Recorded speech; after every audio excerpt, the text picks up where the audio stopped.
We're going to build a 3-fund portfolio all the way up to a 9-fund portfolio. But I just want to start quickly with the risk tolerance part of InvestOz. So basically, I'm only going to build 60-40 portfolios today. But as you can see, as time goes on, you're going to want to take risk out of your portfolio.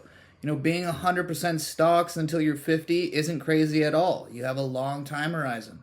But essentially, as time goes on, to avoid the sequence of return risk, we haven't seen something like this since the dot-com crash, but the stock market can lose multiple years in a row. Putting all the ETFs into the algorithm, we can see back about 12 years, and the average returns for stocks is about 10%, and the average return for bonds is about 3%. And there's really only one bad year in recent history, which is 2022. Stocks lost a little bit of money that year. All right, so let's start building 60-40 portfolios. All you need is really a template to follow, and essentially that's what financial advisors do. There's normally someone with a CFA giving a template to all the financial advisors doing the face-to-face appointments with clients. So if you can learn how to click a couple buttons yourself, you're going to save thousands of dollars in fees, and passive ETFs beat active portfolio managers over and over again. So why not use this strategy and avoid the fees and have better performance? So to build a 3-fund portfolio, we're going to just need 3 funds. An Australian ETF, a global ETF, and an Australian fixed income.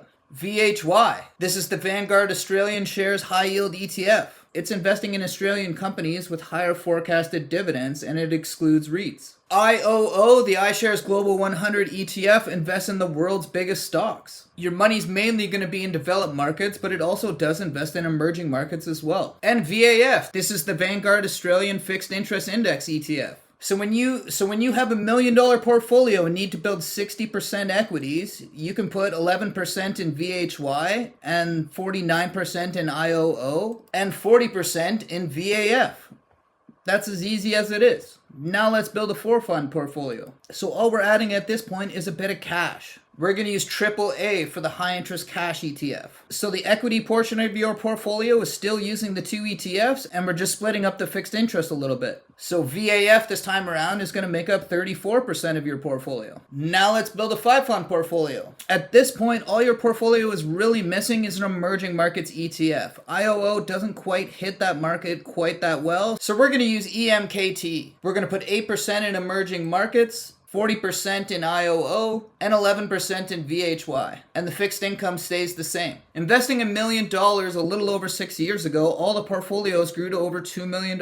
Looking closer at the metrics, the 4-fund portfolio with a bit of cash had the best compound annual growth rate. The 5-fund portfolio with emerging markets had the lowest standard deviation, and the 4-fund portfolio had the best Sharpe ratio at 1.05. Now we're going to add one more fund to the mix. At this point, what we're missing is gold. We're going to use PM Gold for this and put about 14% of our money in here. This is a great asset that is not correlated to most other asset classes. PM Gold is the Perth Mint gold structured product. It's been around since 2003 and has a very low management fee at 0.15%. And you can also take physical delivery of your gold bars with this ETF. Adding one more fund, we're going to get a little technical and start using small cap companies. And we're going to start with the International Small Cap Quality. This is QSML. This is the VanEck MSCI International Small Companies Quality ETF. With this ETF, we're looking for high growth potential and undervalued opportunities. Adding one more fund to make an 8-fund portfolio, we're going to use global high yield bonds. And we're going to put about 10% of our money in here. IHHY is the iShares Global High Yield Bond Australian Hedged ETF. Starting off with $1 million 4 years ago, the 6-fund, 7-fund, and 8-fund portfolio all grew a pretty good amount. The 6-fund portfolio grew to $1.8 million, the 7-fund portfolio grew to $1.7 million, and the 8-fund portfolio grew to $1.7 million. Taking a closer look at the metrics, the 6-fund portfolio grew to 14%. All the standard deviations were very similar, but the 6-fund portfolio that avoided the international small cap companies had the best Sharpe ratio at 1.53. Now this is a very short time horizon, so we really can't make up too many conclusions here, but adding more diversification for the portfolio that not only takes more work, grew your money less, and was more volatile. You really have to ask yourself, is it worth investing in international small cap companies? And for the 9-fund portfolio, portfolio, you're missing Australian mid or small cap. Now, Australia has a unique market where the mid cap has outperformed the small cap over the long period history. Now, I'm not saying this is going to happen again, but if this happens repeatedly year after year after year, I'm going to have to go with this strategy. Investing $1 million in the 3, 6, and 9 fund portfolios, they all grew pretty well once again. The 6 fund portfolio grew the best to $1.84 million. The 6 fund portfolio had the best compound annual growth rate, the lowest standard deviation, the best year, the best worst year, and the lowest max drawdown. This ultimately gave it the best Sharpe ratio at 1.53, but again, this is a short time horizon. That international small cap ETF really puts a damper on the history we can look back. Or you can use a 10 fund portfolio. This is essentially a 10 bucket strategy where all your money is going into different asset classes to make sure you're diversified. When you have a tool like InvestOz, it will make your life really easy. Essentially, turning your money into a target date fund is essentially creating your own pension. You can see here if they have $100,000 in all the 10 different asset classes and you're clicking the 60/40 button, InvestOz will tell you exactly what to do to put your account back into balance. By clicking the signpost button, you can essentially see how the portfolio is overweight and underweight, and it will tell you exactly what to do again.